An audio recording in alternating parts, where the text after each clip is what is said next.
আকাশ থেকে দেখা যায় মাইলের পর মাইল এলাকা পানিতে ডুবে গেছে।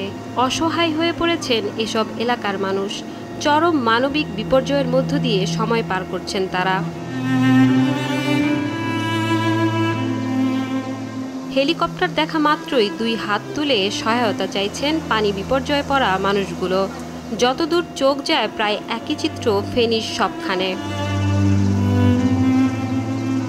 ত্রিপুরা থেকে নেমে আসা ঢল ও গত কয়েকদিনের প্রবল বৃষ্টিতে ছাগলনাইয়া, ফুলগাজী ও পরশুরাম পুরো পানির নিচে তলিয়ে গেছে। চারদিকে পানি থই থই করছে, কিন্তু পান করার জন্য নেই এক ফোঁটা বিশুদ্ধ পানি। খাবারের জন্যও চলছে হাহাকার।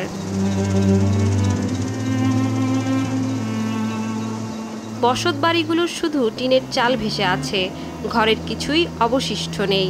বহুতল স্কুল বা বাড়িতে আশ্রয় নিয়েছেন বন্যা কবলিত লাখ লাখ মানুষ। শুক্রবার সকাল থেকে বাংলাদেশ বিমান বাহিনীর নেতৃত্বে ফেনীর প্রত্যন্ত অঞ্চলে হেলিকপ্টার দিয়ে ত্রাণ সরবরাহ করা হয়। বিকেলে বিমান বাহিনীর নিজস্ব হেলিকপ্টারে বন্যা দুর্গত এলাকা ফেনী পরিদর্শন করে এ ত্রাণ সামগ্রী বিতরণ করা হয়। আমাদের আবহাওয়া পরিদপ্তর বলেছেন যে আগামী 48 থেকে 72 ঘন্টার মধ্যে পানি চলে যাবে। সেই 48 থেকে 72 ঘন্টাটা হচ্ছে ক্রুশিয়াল টাইম। এই সময়টাই আকাশ থেকে ত্রাণ বিতরণ করাটা বেশি জরুরি।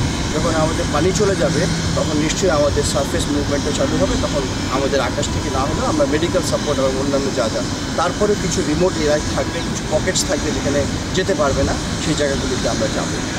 আমি সমস্ত দেশবাসীকেও আশা করছি তারা এগিয়ে আসবে এবং আমাদের মাধ্যমে এবং সবাই মাধ্যমে আমরা সম্মিলিতভাবে এই দুর্যোগ মোকাবেলা করতে হবে। এটাই আমাদের বড় দায়িত্ব। এখন যে কোনো সময় ত্রাণ সামগ্রী বিতরণ ও উদ্ধার কার্যক্রম পরিচালনার জন্য বাংলাদেশ বিমান বাহিনীর বিমানগুলো প্রস্তুত রাখা হয়েছে। এছাড়া ডিজাস্টার ম্যানেজমেন্ট সেলও চালু করেছে সংস্থাটি। অধরা ইয়াসমিন, RTV, ঢাকা।